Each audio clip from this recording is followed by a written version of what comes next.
Hey, guess who's back? Back again. Brett is back. Tell a friend. Guess where I'm playing today? You get one guess. Just a short round, don't have a lot of time. Sun is going down, but it's golden hour time. So sadly, I forgot my microphone, but we're at Horizons Park, and see how it does with the phone mic, and if it doesn't work, I'll try again later. But in case I forget, thanks for everyone for watching my first episode, and I'm going to show you a few holes at Horizon. So today I'm going to pull out the distortion. It should go straight, finish right, because I'm going to throw it forehand. And this is a short hole, hole one, only 146 feet, so it should be pretty easy.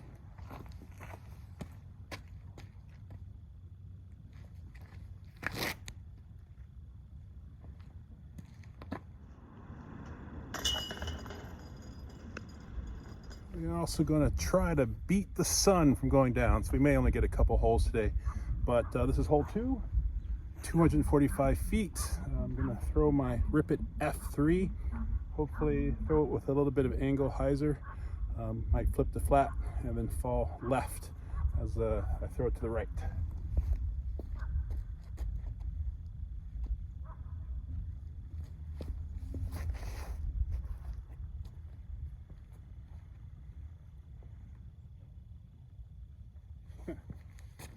Well, I missed my line, didn't go right enough, but you might have seen it flip to flat and then move left and got a long putt for a birdie.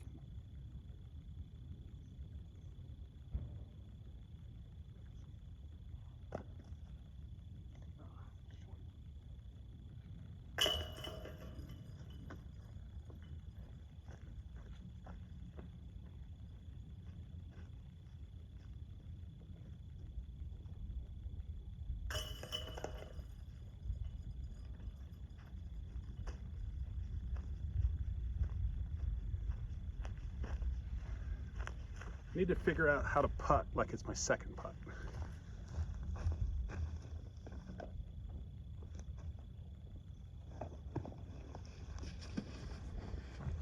So this disc does not have a name. It's a prototype. I actually got it in a Prodigy membership box, which I love, by the way. At some point I'll have to do a video on why being a member at Prodigy for the quarterly boxes was awesome. But this next basket is behind these trees right there, and I'm going to use this prototype. It's kind of like an F2.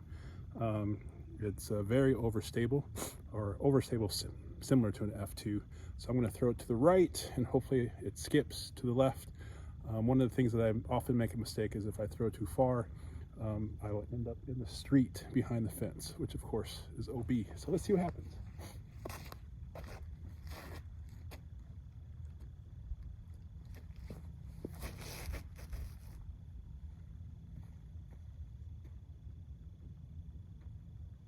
If I was a pro, this would be an automatic putt.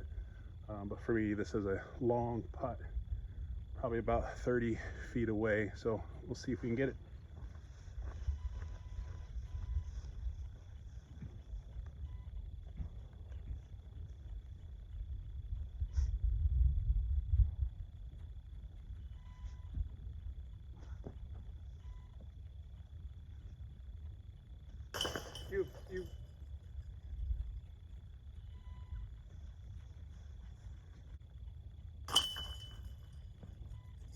This hole, I'm going to go back to my Rip It F3.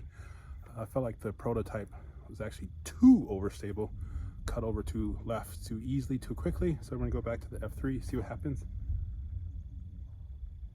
Yeah, we'll see what happens.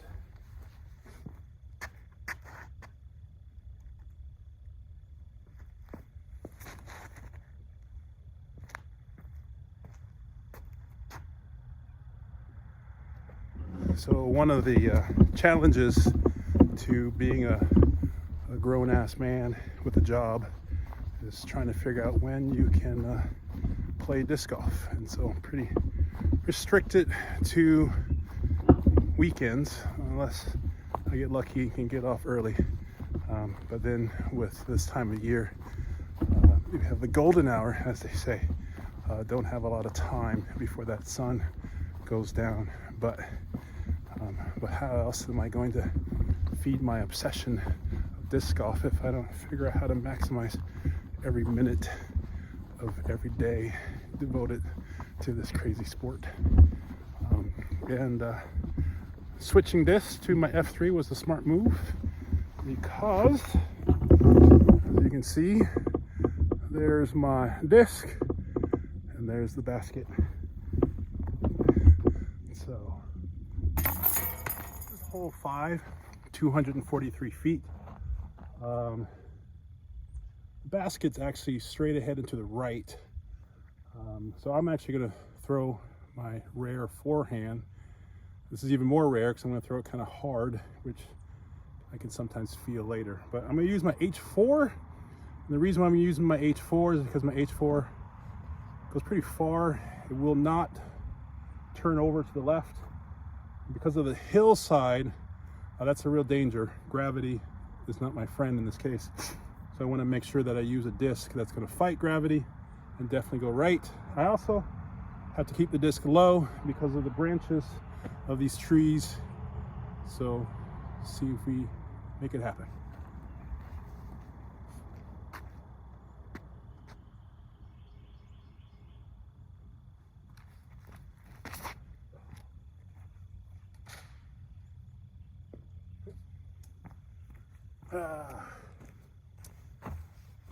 I did not make it happen. I have two major flaws in my disc golf game. One, the cardinal sin for me is early releases. I do not like early releases. I would rather grip lock than early release. And then the second one is nose up high shots. And that's what you just saw. So that was a bad one. But we have a short upshot to the basket. Whenever I have short upshots to the basket, I go with distortion, which is a relatively slow mid-range, speed 4, goes straight, and then finishes right, pretty much guaranteed. I'm also going to forehand this one, but not as strong as I did last time.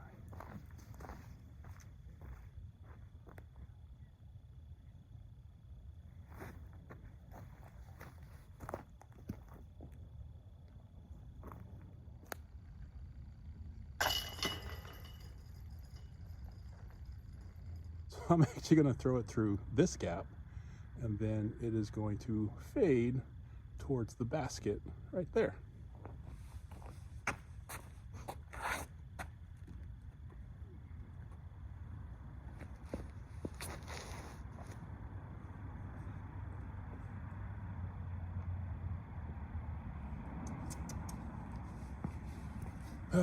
Remember those two sins of disc golf that I have? Early release, nose up too high. That was number 2 or 3, I guess. I don't know. So I think I'm only going to record 9 holes here at Horizons, just because I don't know how it looks, but losing a little sunlight. But 9 holes seems to be a good place to stop. At Horizons, there's actually 21 holes. There's 1 through 18, and then there's A, B, and C. Also, fun fact, Horizons disc golf course is the oldest disc golf course in North Carolina. There you go. So we have history as we play here. I do not expect to get this putt. This is quite a long putt, but we'll see.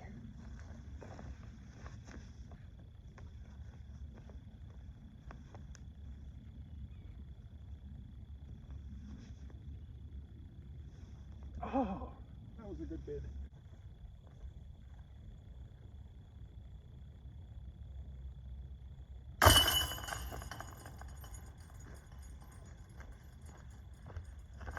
Horizons is also a course that I think is awesome for beginners.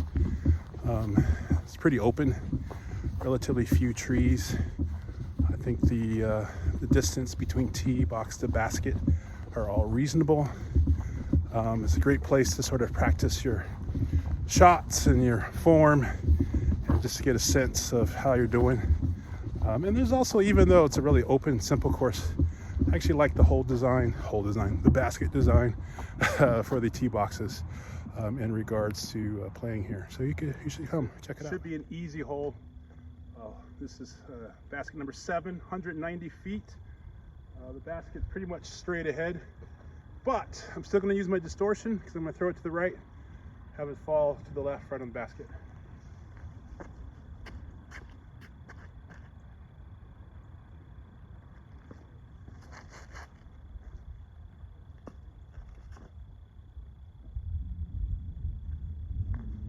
You know, that was not what I wanted, but I'm going to show you my PA2, which I throw a lot, and I'm going to throw it straight at it.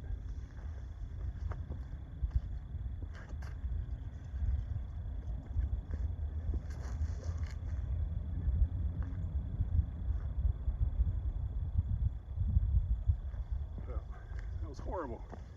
First of all, it wasn't straight at it, and second of all, it was too long. Another long putt. It's amazing how sometimes the simple holes are the ones you mess up on, which you shouldn't be.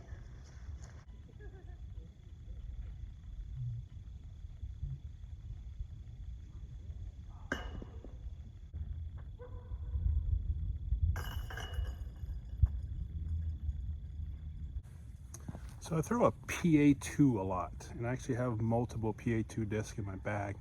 This is my pink PA2. It flies pretty darn straight, but at the end it finishes left. Whereas my white PA2 also flies straight, but tends to finish right sometimes. So this one I'm going to throw and make sure that it finishes near the basket, hopefully.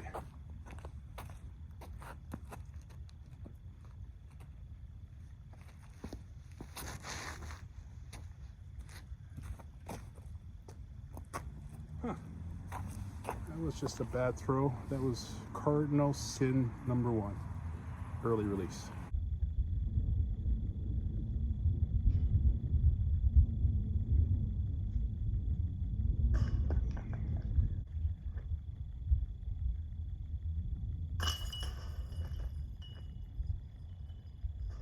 We're at hole 9, 223 feet. We just need to go through those 2 trees. I'm gonna throw my distortion again a little bit to the right, have it float into the left.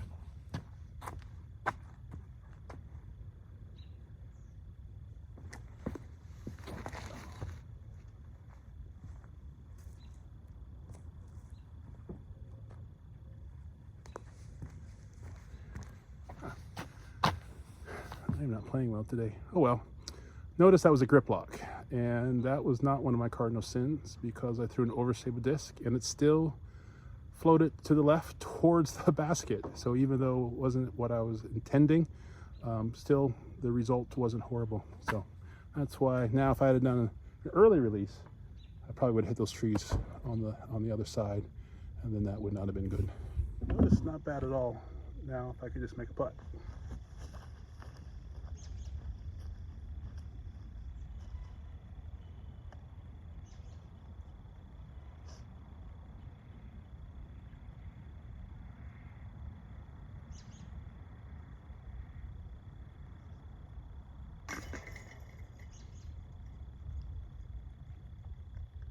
I'm gonna make hole 10, basket 10, my last hole, just because I'm running out of daylight and I gotta get back. So I'm gonna go through these trees, and our basket is down and to the right a little bit. So I'm gonna use a PA5, which is my putter that tends to basically move right. It's what's called understable.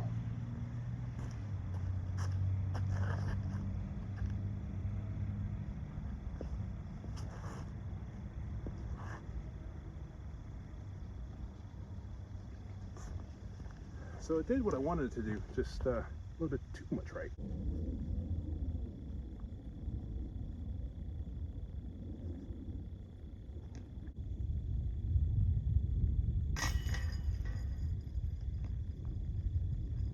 All right, I lied. I'm gonna record 11 holes. So back to my PA2, it's a putter. Should go straight and maybe finish a little bit right, but we're going uphill and see how it goes.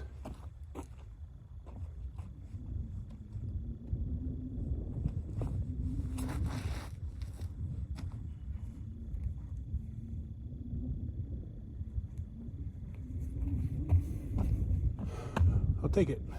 So that was not the worst throw in the world, but it was still nose up, and don't want to do that if I can avoid it. But here's the great thing about throwing putters, which I recommend highly, especially if you're new to disc golf. The margin of error for putters is way smaller than midterms, fairway drivers, and distance drivers. So if you want to decrease the amount of errors you make, especially as you're learning the game, throw putters. And quite frankly, for most of us, the distance that we are capable of throwing a putter or mid-range may even be identical to the distance that we throw a fairway driver, or especially a driver.